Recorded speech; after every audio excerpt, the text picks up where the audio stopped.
Hoy tenemos en el octágono a Damián Cepeda, que pues es una voz muy sensata de la oposición, a la cual pues hemos estado escuchando con mucha atención en las últimas semanas. Bueno, ustedes saben que en teoría el Senado de la República iba a ser el último dique de contención frente a la expansión del poder de la 4T, y sin embargo, pues la aprobación de la reforma judicial demostró su capacidad para conseguir una mayoría calificada que sabemos que no conquistó en las urnas el caso del Senado de la República. Y esto pues, habla un poco de la situación por la que está pasando la oposición, ¿no? Por otro lado, vemos a justamente a una oposición achicada con los desórdenes internos que traen Alito, Marco Cortés, los senadores que se pasaron del PRD a Morena, la traición de Yunes, el misterio de Barreda, que pues cada vez parece ser un poco más claro qué fue lo que ocurrió ahí. Y bueno, ante un contexto así, pues uno se preguntaría qué papel va a desempeñar la oposición durante este sexenio, cómo serán las discusiones para reformar la Constitución de ahora en adelante. Y bueno, pues para responder a estas preguntas, hoy vamos a conversar con precisamente Damián Cepeda, ex dirigente nacional del PAN y ex senador, a quien le agradezco mucho que esté en el octágono. Damián, gracias por estar aquí. Te hago la primera pregunta. Se aprobó la reforma judicial y precisamente este jueves arrancó la discusión en la Cámara de Diputados sobre la reforma a la Guardia Nacional. Bueno, resulta difícil pensar que si la oposición no pudo evitar una reforma tan polémica como la judicial, pueda evitar las reformas que vienen ahora. Desde tu punto de vista, ¿qué papel le queda hoy a la oposición para esta legislatura? Saludos, Hernán, antes que nada, qué gusto estar contigo. Mira, a mí me parece que estamos pasando por un momento bien delicado. Y si me permites una pequeña introducción antes de contestarte directamente lo que me estás preguntando. Yo siento o veo que estamos en una triple tragedia en el país. Por un lado, la principal no es la que está pasando con los partidos de oposición, el PAN, lo que sea. Para mí, la principal tragedia es que se haya aprobado esta reforma que considero dañina y si gustas más adelante en el programa explico por qué, que es la reforma al Poder Judicial. Yo he sido un crítico constante, lo fui durante los 6 años del Senado, del Poder Judicial, pero más que el Poder Judicial, del sistema de justicia. O sea, no quiero que me malinterpreten. Claro que se necesita una reforma al sistema de justicia, pero me parece que esta reforma no solo no la mejora, sino lo perjudica porque básicamente lo que hace es darle el control político de nombramientos, permanencia e incluso la capacidad de correr a cualquier juez, magistrado y ministros a quien tenga el poder político. Hoy lo es Morena, pero mañana puede ser alguien más. Y eso me parece que no va a fortalecer la justicia. Entonces, para mí es la tragedia uno.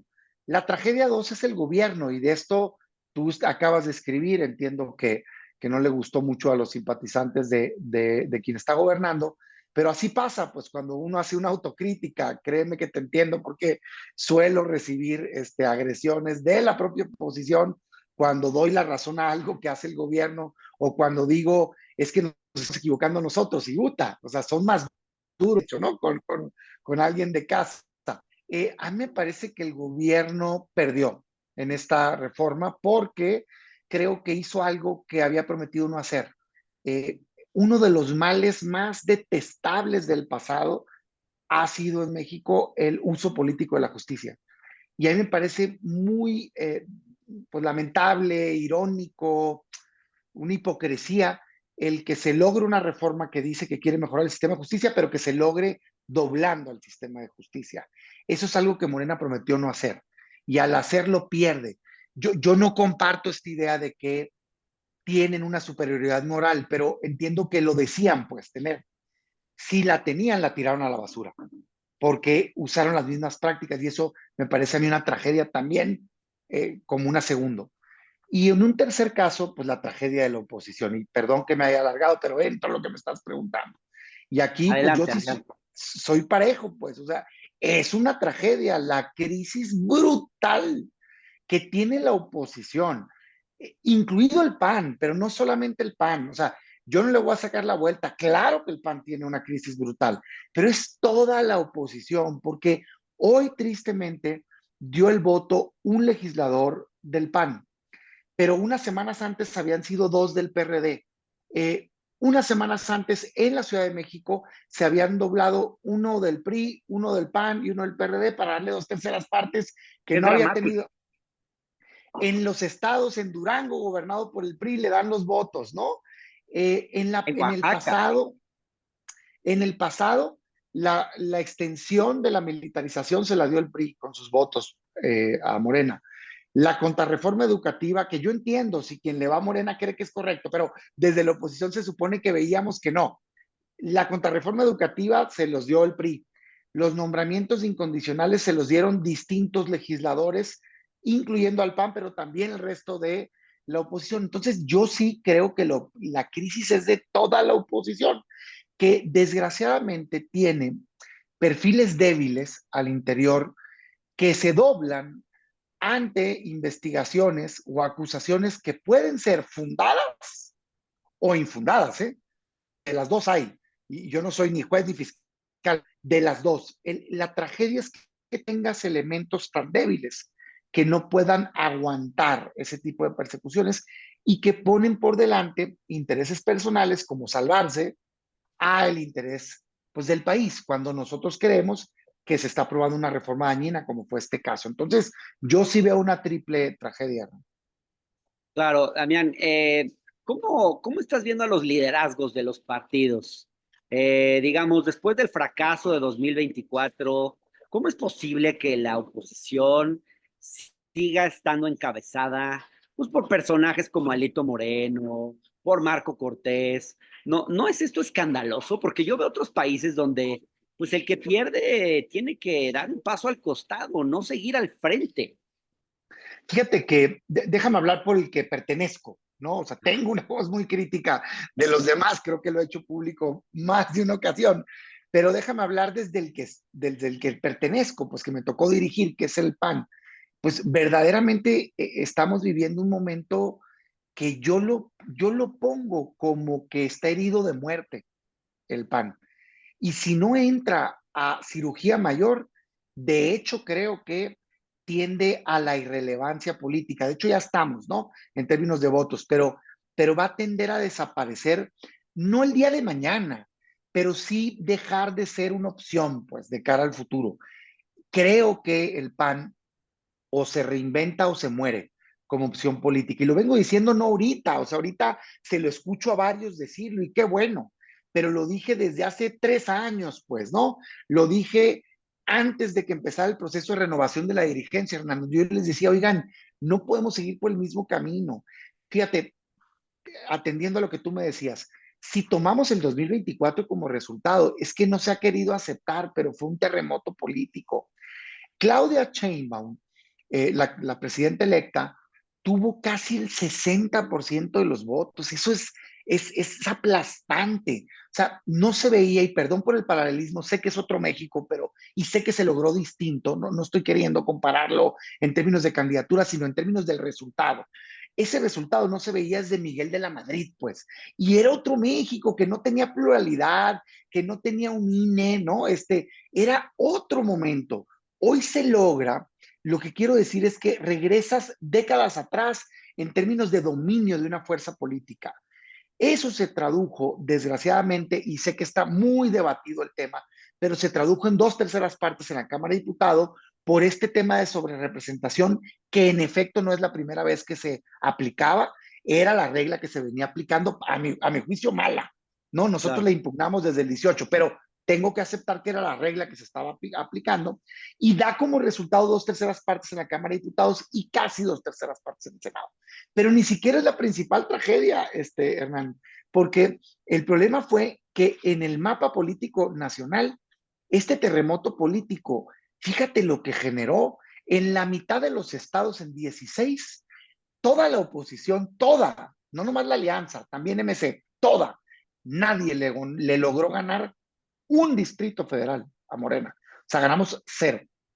Y en dos terceras partes de los estados, lo más que se le logró ganar fue máximo uno.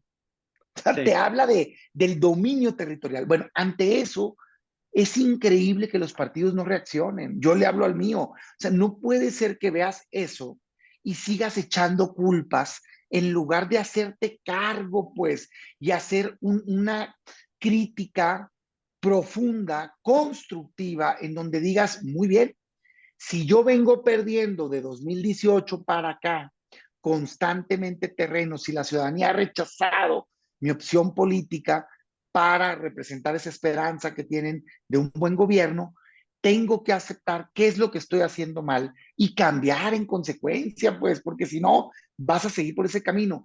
Y mi principal crítica al PAN es que no ha querido hacer ese cambio, no ha querido aceptar esos terribles resultados y siguen por el mismo camino. Tan siguen por el mismo camino que hoy está en marcha una renovación que no le interesa a nadie, o sea, la ciudadanía no le ha llamado la atención, no sale ni de broma, ni en la página 10 de los medios nacionales sale la noticia de qué está pasando en la renovación del PAN, es irrelevante. Y sin embargo, Y sigue es una avanzando. renovación, es simplemente un cambio de dirigencia, ¿no? Ahora, Damián, ¿qué me podrías decir de la alianza PRI-PAN-PRD? ¿Sirvió? ¿Sirve? ¿Vale la pena conservarla? ¿Qué piensas de eso? A mí me parece que es una alianza que nunca ha existido, para empezar. Para mí, uno de los errores históricos más fuertes del PAN. De hecho, creo que es la herencia de esta dirigencia y creo que es una herencia muy fuerte porque no es algo que vayas a poderte quitar de la noche a la mañana. Antes, el presidente, muy astuto políticamente como es, tengo una visión distinta de país, le reconozco avances en materia de combate a la pobreza y demás, pero no comparto su política de seguridad, salud, educación, en fin. Pero lo que tengo que reconocer es que es sumamente astuto en materia de política y que comunica extraordinariamente bien. O sea, quitó los intermediarios y le habla directamente al ciudadano y se entiende, como creo no se había entendido un político desde hace décadas, ¿no? En México. Y en esa lógica él colocó un mensaje. El mensaje es, son lo mismo, ¿no? Y él hablaba PRIAN, pero el PAN, la verdad de las cosas que yo entiendo que hay una crítica, oye, es que hicieron ciertas sumas en el legislativo y sacaron adelante esta agenda, pero yo pudiera rebatir, porque me tocó estar además, que más bien fue una negociación de temas de agenda. O sea, el PAN impulsó por décadas esa agenda de calidad en educación, de libertad de competencia económica, de apertura financiera, de reelección, por ejemplo. En esos términos, pues claro que sumaste esfuerzo porque compartes esa visión. Pero éramos opositores, pues a mí no me van a contar, pues si a nosotros nos persiguieron, casi meten al bote al candidato presidencial, abrieron expedientes para todo el mundo. La guerra que se dio en Veracruz con los Duarte, la guerra que se dio en Chihuahua era real. Bueno, toda esa historia de cómo nace el PAN para luchar contra un sistema que consideramos dañino que implementó el PRI, se tiró a la basura, Claro. porque aceptaste que eras lo mismo. Y esa para mí es una concesión histórica terrible que el PAN hizo y que nos está costando mucho porque no somos perfectos. Tenemos nuestros propios problemas. Vaya, muchos de ellos yo los critico. Ejemplo, García Luna, pues soy el primero que dice que se pudran en la cárcel por haber traicionado a México. Y claro que yo le digo al PAN, deslíndate de eso. No te conviertas en defensor de oficio nomás porque fue un gobernante tuyo. Pues sí, me entiendes. Acepta el error, corrígelo, deslíndate. Tú no eres el representante de eso. Muy bien. Pero al haber abrazado, digamos, esta alianza PAN-PRI, pues compartes la responsabilidad, ¿sabes? De esos gobiernos autoritarios, represores, con mucha corrupción. Y hoy, pues ya no hay una diferenciación, porque en todas las encuestas, Hernán, sí se señalaba con toda la carga que nosotros pudiéramos tener de nuestros propios errores. Había una diferencia abismal entre el rechazo del PRI y del PAN. Y hoy lo que se ha hecho es convertirlo en lo mismo, pues. Y me Es. parece que ese es un error histórico gravísimo del cual nos tenemos que deslindar ya y se tiene que Damián, acabar. Damián, pues la verdad es que eres una voz que yo respeto mucho y espero que podamos tenerte nuevamente en este espacio pronto. Te agradezco mucho esta conversación. Muchas gracias, Hernán. Estoy a tus órdenes. Saludos.